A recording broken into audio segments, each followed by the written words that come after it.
The great bike boom was going bust, though no one seemed to know that catastrophe was lurking around the corner.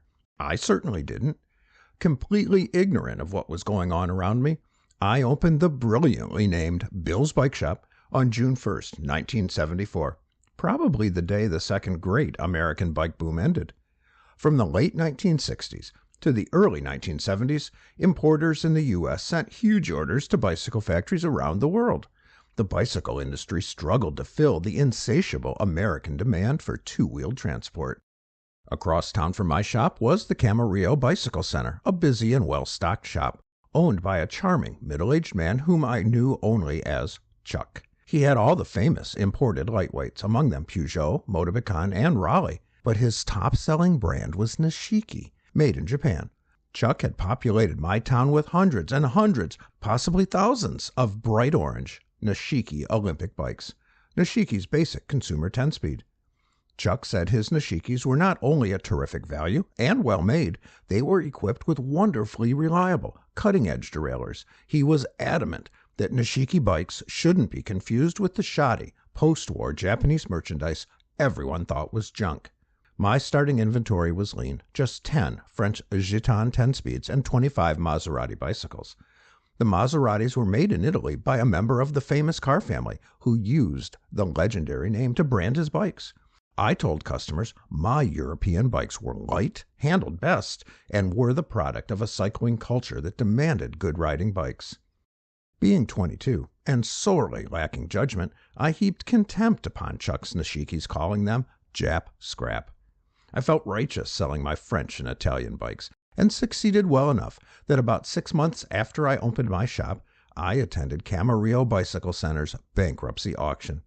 The bike boom was by now long gone, and there wasn't enough room for all of us. But I was wrong, and Chuck was right. How that came to be and what followed is my story. Going back to cycling's beginning, it was a Frenchman, Pierre Lamont, who invented the true bicycle. He had seen what we now call a draisine, which looked much like a modern bicycle, and importantly, it could be steered with a tiller that allowed the rider to turn the front wheel. The rider sat on the saddle and walked or ran down the road with his weight supported by the draisine saddle. Lamont pondered the device and had the brilliant insight to put pedals on a crank and put that crank on the front wheel. Now living in Paris, and with the help of fellow shop workers, his idea was turned into a working machine. Voila! The bicycle, then weighing 70 pounds, was born. Inventors kept improving Lamont's invention. The big change came in 1885, when Englishman John Kemp Starley revolutionized the bicycle industry. He created the modern chain-drive to rear-wheel safety bicycle with equal-sized front and rear wheels. Now there was a bike everyone could ride. Before the First World War, French inventors had already developed practical production rear derailleurs, gear changers. Joanne Panel's 1911 Le Cheminot, the tramp derailleur, solved all the fundamental problems plaguing earlier gear change system designers, and was sufficiently advanced that Panel was able to produce and sell the same basic design until 1949. The initial invention of the bicycle and most of the improvements needed to make it a practical, everyman's means of transportation were done by Europeans. The United States of the late 19th and early 20th centuries also enjoyed a vigorous bicycle industry. German immigrant Ignaz Schwinn started his now legendary Schwinn Bicycle Company in Chicago in the 1890s. The bikes Americans bought into the 1960s were products of the West.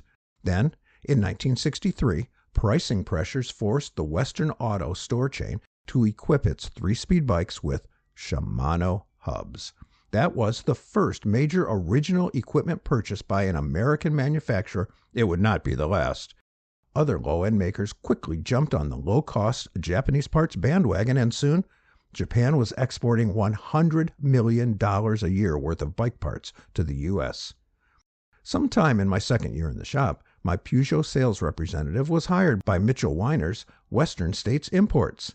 He offered me the firm's Centurion bikes, made in Japan. I hesitated because I had based my entire business on the superiority of the European cycling culture.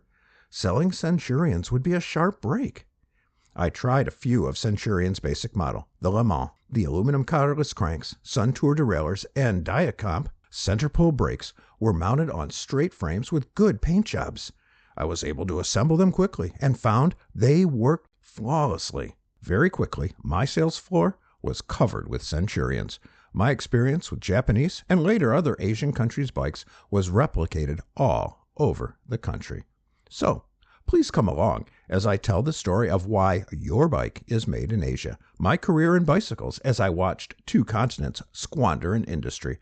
The book is available in print, Kindle ebook, and audiobook versions from Amazon.